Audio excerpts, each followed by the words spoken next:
Hello YouTube viewers, today we're going to be combating the rise of anti-intellectualism by learning about art history and why experts need to publish their work. My sources will be in the description and at the end of the video, so I highly recommend checking those articles out. Art!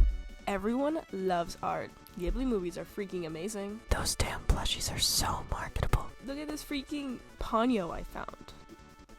Everyone wants a Van Gogh print on their tote bag to take on their artsy coffee dates with their artsy coffee friends. Unless you get matcha, you freak. People love art. People love to make art. Hell, I'm an artist. My point is that art is everywhere and the best. However, I believe there are some issues within the community that need to be addressed. This video is about many things, but I find it necessary to introduce myself so y'all will understand who I am as your MC for the next 15 minutes. Me!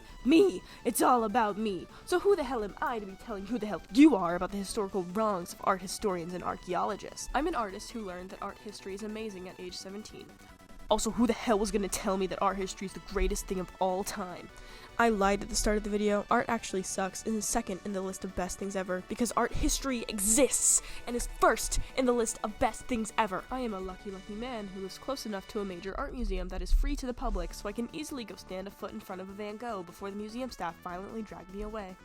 Politely asked me to stand a little bit back. I'm also super lucky because I went to a high school that offers AP Art History as a course. I took it and I had a wonderful teacher who helped all the students connect with the material in their own way. So basically I had everything laid out for me to take a liking to art history, but very few people have the same opportunities as I do, and that's just wrong. More people should have those. The whole point of art is that everyone can participate in some way, and that is ruined whenever people disregard the necessity of accessibility. Section 1. The state of digital museums and misconceptions. There's a lot of discourse in art and archaeological communities on how art is handled and who has access to information. Archaeology and the curation of museums has historically been practiced by the wealthy because it's expensive to do that. Those who've had the money to practice in archaeological fields, conduct research, and invest in museum collections have been wealthy people who were racist. Racism has led to the artwork of non-white or European artists being treated with less respect and dignity than it deserves. The basis of the art community historically being affected by racism has led to a visible disparity while searching for information. Information on the art of ancient Rome is extensive, but reliable research about Melanesian cultures who are still living and practicing the same artistic traditions today is limited to college courses, textbooks, which may be outdated, and brief articles on Wikipedia. Ethnocentrism is the belief that one's ethnicity is superior to all others. Ethnocentric ideology has affected the treatment of cultures, artifacts, artworks, research, theories, and treatment of groups that have commonly been written off as primitive. Ethnocentrism being historically prominent in the study of archaeology and art history means there's work to be done to correct past instances of outdated and offensive misinformation. The community may be aware of the problem, but once an idea is acknowledged as wrong, it does not immediately change. It takes enough backlash and conversation to override the social stigma and society's common knowledge for changes to be made on a large scale. One example of ethnocentrism is the term West and Western civilization, in reference to Northern America, Western Europe, and Australia. This term, in most practical senses, is outdated. It was made as a tool to other non-European and American countries. The West has dictated artistic research greatly, so the racism against non-Western cultures is still influencing the art world today.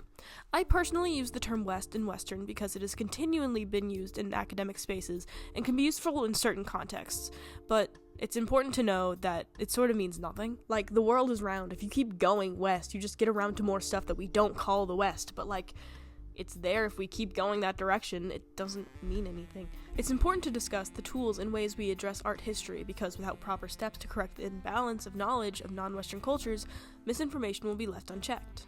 Museums and artistic communities cannot be treated as credible if they propagate outdated and ignorant rhetoric from racist historians. There's much work to be done by museums and researchers, one of the first large steps being making museum collections available online. Museums until the 19th century were mostly private collections of precious artifacts, but over time they've shifted to be focused on having an encyclopedic knowledge of mankind's greatest achievements. The largest shift for museums in the 21st century is the development of digitizing collections. Most large museums have taken some steps to documenting their collections online, but it's not always the most user-friendly experience. Digital collections are an important step in the right direction for equality and accessibility. There have been major moves in the digitization of museum collections, but there's still progress that must occur for full accessibility to be achieved.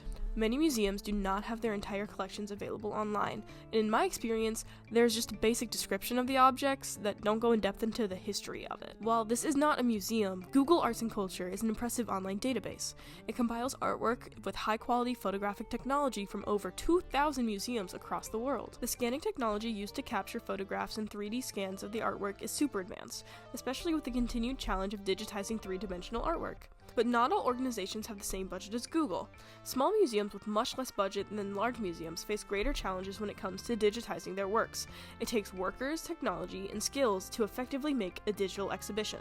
It's amazing to see the progress in digitizing collections. However, allowing collections to be seen online does not erase the difference in the quality of information between Western and non-Western artwork. There is still less information on non-Western artwork and cultures in museums. It's true that museums display artifacts from cultures all around the world, but simply having the artwork available to look at does not change the shortcomings of past historians. Displaying African sculptures to be appreciated does not inform the public of the rich history of the artworks or correct past mistakes made by archaeologists. While archaeologists were first obtaining art from Africa, they did not see the art as equal to European artwork.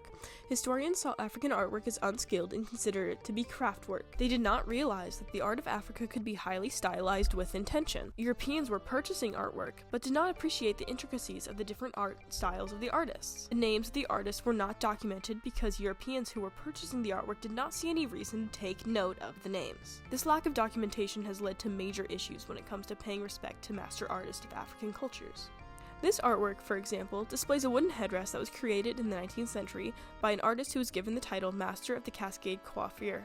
He was from the Luba culture of what is today the Democratic Republic of Congo. Also, as a side note, I'm using he/him pronouns for this artist because historically the woodcarvers in African cultures are men, while women traditionally work with ceramics.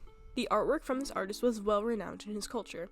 His work has many of the same recognizable stylized traits, such as the hairstyle in his artwork having a downward curved cascading coiffure. Coiffure means elaborate hairstyle. His art has been so well known that there has been countless woodcarvers who have studied, copied, and attempted to make counterfeit works based off of his.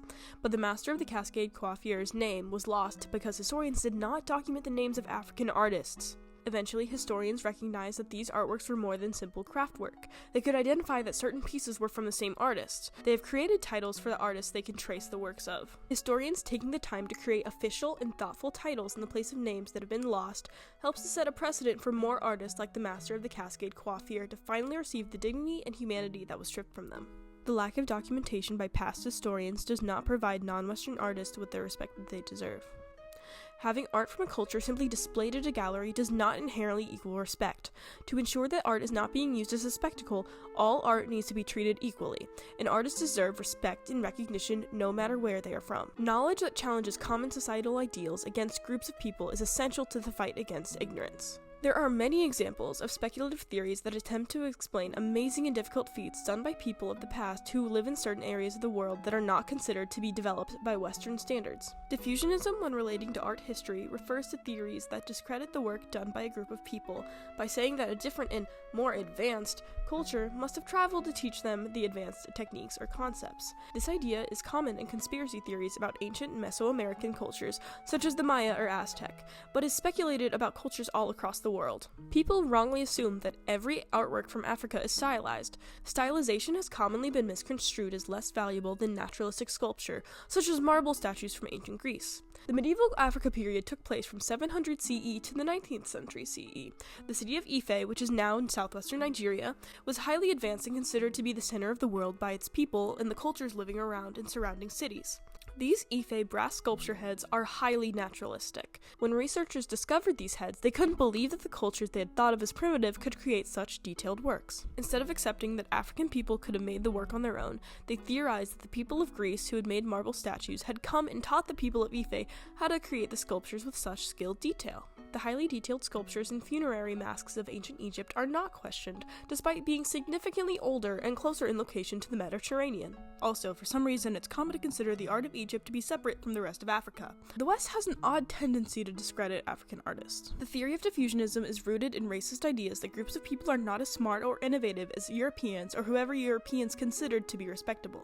Those who believe in diffusionist theories rely on similarities of artistic styles rather than archaeological evidence. If knowledge disproving diffusionist ideas was widely available, there would be less of a chance for diffusionist ideas to spread. Once many people in the public are educated on an issue, it becomes easier to identify and more people appreciate the skills of all cultures and people rather than speculate on their abilities to thrive. The education of art history creates opportunities to learn about topics and people who would otherwise not have a platform to be discussed. Diverse information that humanizes groups who have been ignored and stereotyped can dismantle the preconceived negative ideas a person may hold. The field of art history is full of passionate people. The amount of work it takes to become specialized in art history and archaeology is immense. Museums are run by experts that worked hard to get where they are today. It is undeniable that there is a community with a deep love of art history, which means it's crucial for the development of the field to be well cared for. There is a need for museum spaces to be accessible both physically and digitally. The progress in digitizing museum collections in the 21st century is incredible and does deserve praise. Google Arts and Culture is a digitally friendly and large digital catalog of thousands of museum artworks. However, simply having collections online does not mean there is reliable information about every artwork seen by the public, especially with artwork from cultures who have historically had bias and hate against them but display their art as a spectacle in museums. Contemporary historians must put effort into overriding misconceptions set in place by past historians that continue to be upheld by ignorance. There have been some actions taken in fixing past mistakes, such as developing titles for famous African artists whose names were not documented, like the Master of the Cascade Coiffure, which sets precedents for greater efforts in the future. Misinformation and false theories like diffusionism only become obsolete by people being educated. Art history is highly valuable information that serves many purposes in helping people. Everyone deserves the chance to be well informed on the world around them and the rich, beautiful past of the world. Thank you for watching.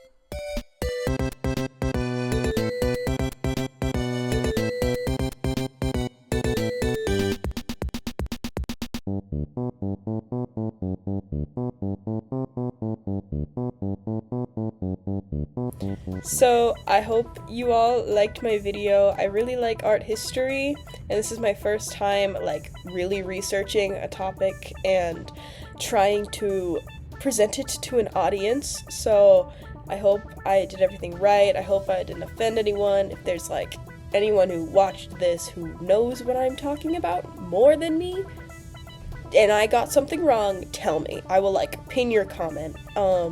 I love art historians. I love artists, so I'm not gonna be offended. I know that this field is super technical, and so yeah, this was an invitational argument, so I was just discussing the topic with an audience who doesn't know everything that I was talking about.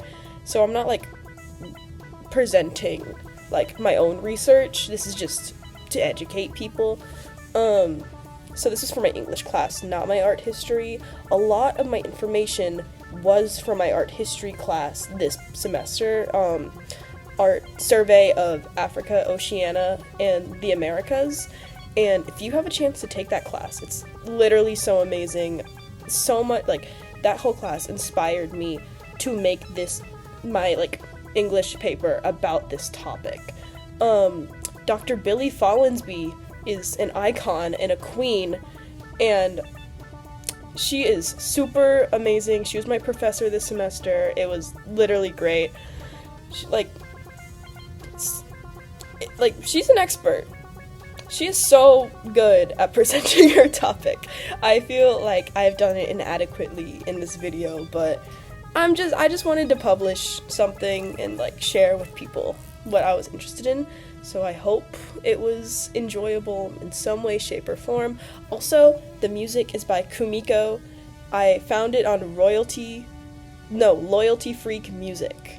That's the website. It was from the Girl with a Bat album and the Kart Racing album, so I thought they were nice background music. But yeah, thank you for watching, and if you are my professor of English actually finishing this video, I hope this counts as I hope this counts for the last couple minutes and it not being in my script. I loved your class. It was really good. Bye! Happy summer! This is my final for English and now I'm done with it. you've made it to the part of the video where I get to stop being professional and say what I actually think. First of all, it's really, really stupid that historians were so racist that they didn't write down the names of the artists in the African cultures who were making the art. So now we have to make titles? That's crazy. When I found that out in my art history class, I, freaked out.